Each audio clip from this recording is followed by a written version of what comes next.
Hey everyone, welcome back. It's another installment of Lessons in the Fundamentals of Go by Toshiro Kageyama 7dan. Presumably you're here because you've heard of the book and you're a big fan, and or you've seen the first chapter reading aloud session. And if you haven't, I highly recommend that video. But yeah, my name is LionGuySci. I have a Twitch account at LionGuySci, twitch.tv/LionGuySci, and every week I'd like to read a chapter of this book. And as you can see, chat is wonderful and is there, and I will be interacting with chat, but I'll be editing it out. But anyway, yes, welcome to Chapter 2, Concerning Fundamentals. Each spring sees the opening of another baseball season. This is one of my favorite spectator sports, but every year there is that one thing that bothers me about it. That is the way that semi-professional, university, and sometimes even high school stars enter the professional leagues and immediately display a skill that puts their veteran teammates to shame. There hardly seems to be any difference at all between amateurs and professionals. Amateurs play for pure enjoyment, while professionals play to make a living. The difference between them ought to be much greater. In every confrontation with a real American professional team, it seems that what we need to learn from them, besides their technique of course, is how uniformly faithful their players are to the fundamentals. Faithfulness to fundamentals seems to be a common thread linking professionalism in all areas. If we consider the American professionals as the real professionals in baseball, then I think we have to consider their Japanese counterparts, who tend to pass over the fundamentals, as nothing more than advanced amateurs. The reason for the lack of polish in Japanese baseball is probably just the short history it has in this country. Each year, when the visiting American team makes its tour, I sense an improvement on the Japanese side, so that in another few decades, or another century perhaps, when the necessary progress in technique and mental attitude has been made, I expect to see a world championship spanning the Pacific. I feel certain that no racial physical inferiority consigns us to. The opposite case, where the difference between amateur and professional is most striking, is in Japanese sumo wrestling. There, even the collegiate grand champion has to enter the professional ranks in the third division down from the top and work his way up while being treated like any other new recruit. Collegiate wrestlers lack nothing in body, weight, or strength, and they are gifted with the advantage of intelligence. The potential is there, alright, but on the other side, there seems to be what can only be termed a thick barrier between amateur and professional, built by a long tradition among professionals of almost superhuman effort. It takes more than just bodily size and strength to become a professional sumo wrestler. In the world of Go also, a long tradition of intellectual combat has distilled the professional into something that an amateur can never hope to become. A professional has undergone elite training in competition from childhood. He has learned to view every other person as an opponent, to be beaten down and crushed. His mental, physical, and emotional strength all have to be fully developed. If he lets up anywhere, it will show his performance on the board, and he will fare the professional test. The realm of competition is stark. No professional regrets the time he has to spend in studying. I've never spent a minute studying in my life, declares Yamabe Naindan. Let two professionals get into a post-game analysis, however, and they will go on endlessly, completely forgetting about time. Who will say that is not studying? The way young players have taken over the game can only be called terrifying. The time they spend studying every day defies the imagination. Professionals do this unquestioningly. Even a gemstone has to be polished. A man is always moving either forward or backwards, says Kano Naindan. He never stands still. This should be every Go player's motto, and he should keep piling effort on top of effort no matter what his age. He can be confident of always making progress. There was a game once in which Kano played the following move. Diagram 1. Black 1 is the move that caught my attention. Looking at the commentary in the newspaper, I found that the writer, Boku Shintaro, saying, "And Black 1 firmly captured the white stone. Had it been us, we would have wanted to expand around A and swallow up the stone on a larger scale." Sugiichi Naindan, the commentator, had apparently read our mind, for when he reached this point he said, Black's being exceptionally thorough, but this seems to make the game close. It's probably correct. If he were behind, he would try a larger move, Black A for instance. Provided it does not put him behind in the game, the move Black wants to make is the correct one at 1. Any true professional would feel this way.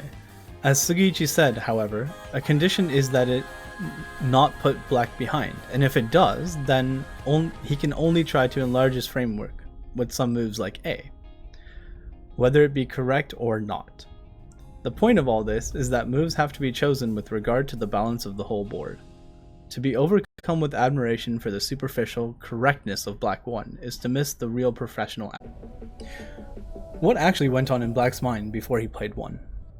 First of all, White has 60 points of territory, to which a 5-point Komi must be added.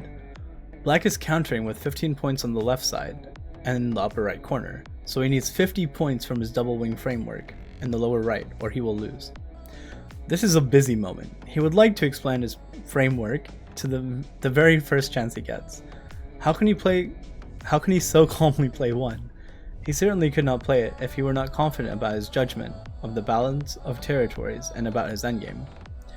What we seem to be glimpsing here is the astonishing amount of confidence a professional has in himself. If Black omits 1, what exactly is there in the lower right corner? The answer is that there is bad potential created by the sequence White B, Black C, White D, Black E, White 1.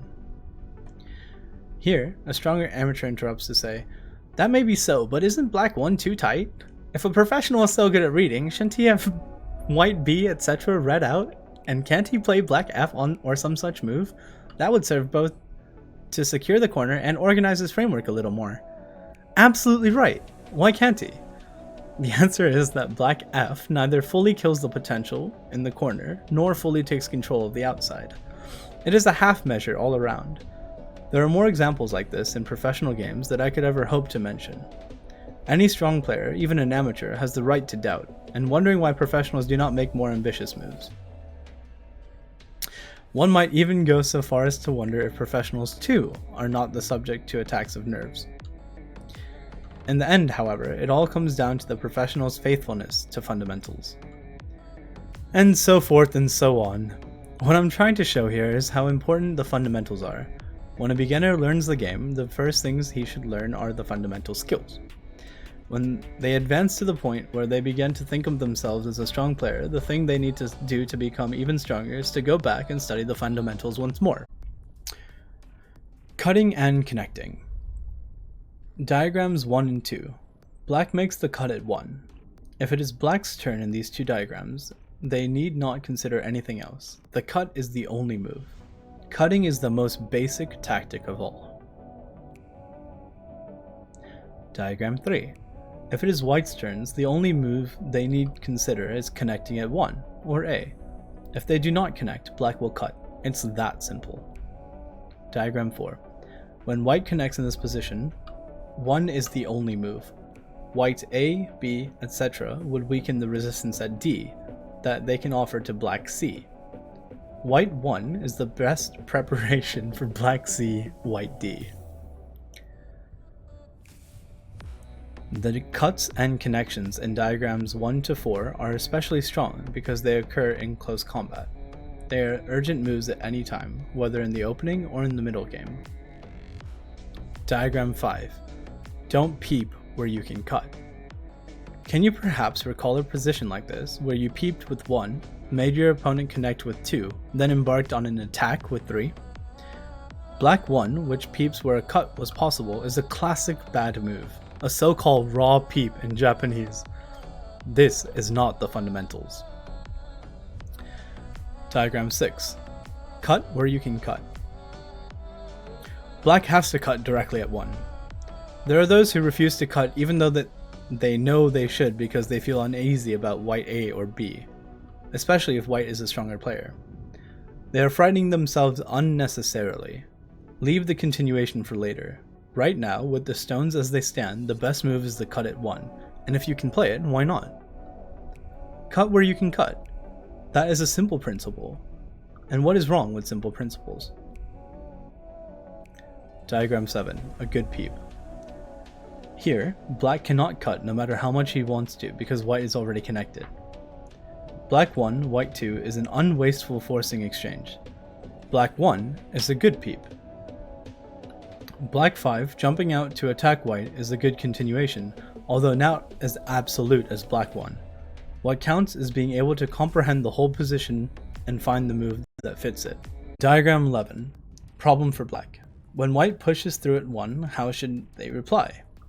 Middle and upper level players miss this surprisingly often, which only proves that they have not grasped the fundamentals. Diagram 12. Black can stress the corner and live with 1 and 3. Diagram 13. Or he can stress the side and give up the corner with 1 to 5, a consistent sente sequence. Diagram 14. A problem from a beginner's manual. Black to play. Where should he move? White to play. Where should he move? Can you see what I'm driving at? Diagrams 12 and 13 are a flop. Diagram 14 is an extreme case of cutting and connecting. If white occupies the key point, black has the same kind of result as in diagram 12 and 13. How can it be good? Diagram 15. No matter what happens next, black has to stop white at 1.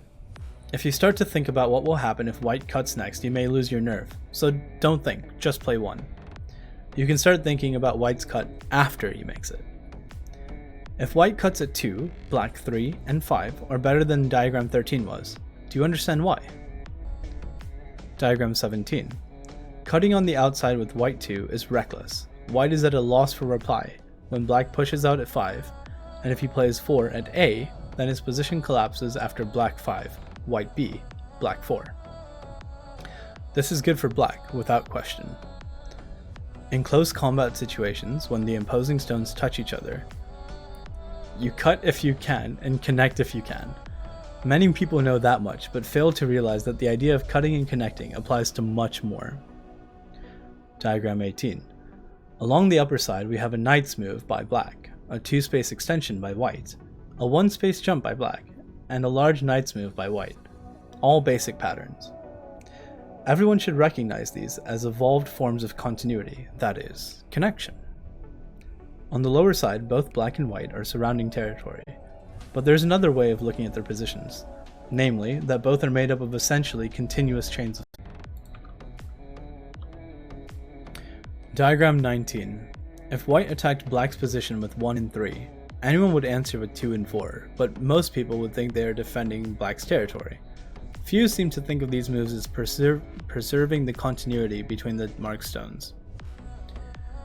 Diagram 20. This is a position that arises often in both handicap and even games. The marked stones form a 3-space knight's move, which is quasi-continuous, the upper limit of continuity. If we think mainly of the continuity between 2 stones, then, when white invades at 1, we will try to maintain the continuity with the contact play at 2. This is naturally a good move. What can those who failed to play it be thinking? Diagram 22. Perhaps they covet the upper side as territory. They dislike black 2 in the previous diagram because it lets white live, ruining their territory. Thus, they consider it a loss, so they make 2 bad moves in a row at 2 and 4. To make matters even worse, they think they are doing well because they are attacking white. What's wrong with black 2 and 4? They demand in offended tones. What's wrong is that they have completely missed the fundamental point. By playing 2 in diagram 22, black is destroying his own chances to connect. By making white play 3 and 5, he is cutting himself in half. Surprisingly, many self-styled experts play the game without comprehending this simple principle. All Go players must have experienced many times the devastation caused by white 1 in a position like this. What makes black's plight especially bad is that white 1 cuts him in 2, destroys the continuity between the stones. How, one may ask, can even a beginner, let alone a stronger player, play at all if he stops to think over every move like this? From my experience, I would have to say to play while constantly reminding yourself of the fundamentals is impossible. In fact, I would say that while playing, the fundamentals have to be handled subconsciously. For example, if you watch the way a star infielder moves in baseball, You will observe that no matter how difficult the bounce or how hard the line drive, he meets it frontally, faithfully following the fundamentals. The ball comes at him in a fraction of a second. The question is not how well he understands the fundamentals intellectually, but whether or not his body can respond instantly. What you are seeing is the result of long days of practice and effort. But Go is different, isn't it? One does not have to play instantly. One has time to think during each move. True, but the game lasts for 200 or 300 moves, and you cannot stop at each one to consider each of the fundamentals. You have to soak up the fundamentals as you practice on your own, studying them until they become a part of your very being. If the fundamentals do not operate subconsciously when you sit down to play, you have not mastered them yet. Once, there was a 1Q player who boasted that he would never lose at 9 stones. "I'll defend so firmly that you won't have a chance," he said. "Alright, we'll see," was my reply. And this opponent, who beat me about half the time at 6 stones in practice games, put 9 stones down on the board. How easily a few careless words can get one into things like this. I certainly had no confidence in the outcome. This is the game. It may be interesting as an example of what a professional can do in a handicap game when he applies himself. Although one notes a slack move here and there, Black did not make any really bad mistakes, yet by White 89 the game was already close, and by the end I had won an easy victory. My 1Q opponent was staggered. He began to look on professionals with a new respect. That I liked, but I was startled when he next accused me of just having gone through the motions in our previous 6-stone games. If I had told him he was right, I would have lost a valuable pupil. This was a grave situation. I said, "For you to lose at 9 stones when you usually give me an even fight at 6 ought to be unthinkable, but now it's happened. There are various reasons why you lost, but the biggest ones were, 1. You got out of gear by thinking that with the extra stones all you had to do was defend, make everything live, and you would win. If you had played your normal relaxed game, you wouldn't have lost so easily. 2. You completely ignored the first fundamental of cutting and connecting. It's not just a question of cutting or connecting during infighting. Look at the position up to White 89. Black's upper right corner, right side, lower right corner, lower side, lower left corner, left side, and upper left corner have all, in the large sense, been cut off by White. Each one is isolated. White's stones in the large sense are all connected, therefore strong. This is where you lost. This is a good example of what happens when you forget or ignore the fundamentals. I may have been playing with more than usual determination, but I think that is only natural for a person who has dared to give 9 stones to an opponent who needs at most 6.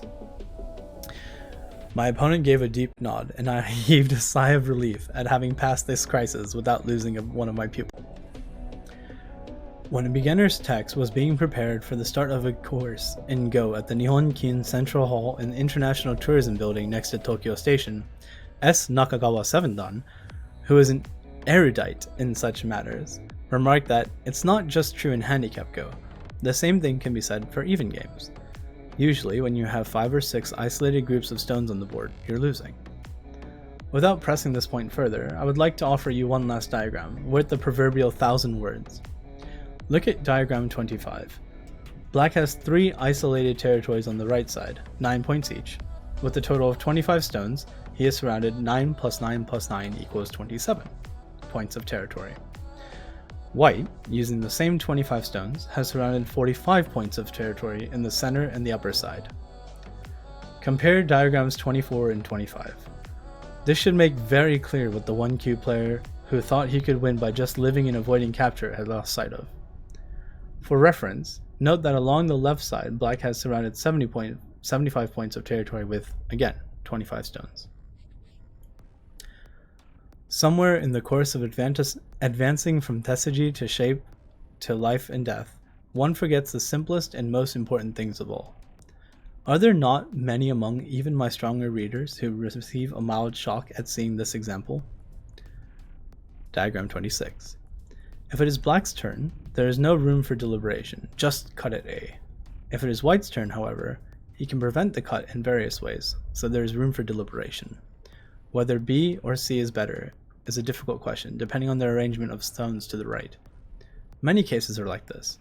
There is only one way to cut, but several ways to connect, each with its advantages and disadvantages.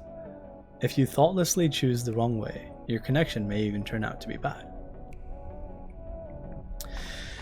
And with that, yeah, that concludes our chapter 2 reading of Kageyama's Fundamentals of Go. If you like what you heard or wanted to hang out with us in live chat, as y'all can see the chat box above, check us out on Mondays at twitch.tv@LyingGuySci. But yeah, thanks for watching the video. Until next time,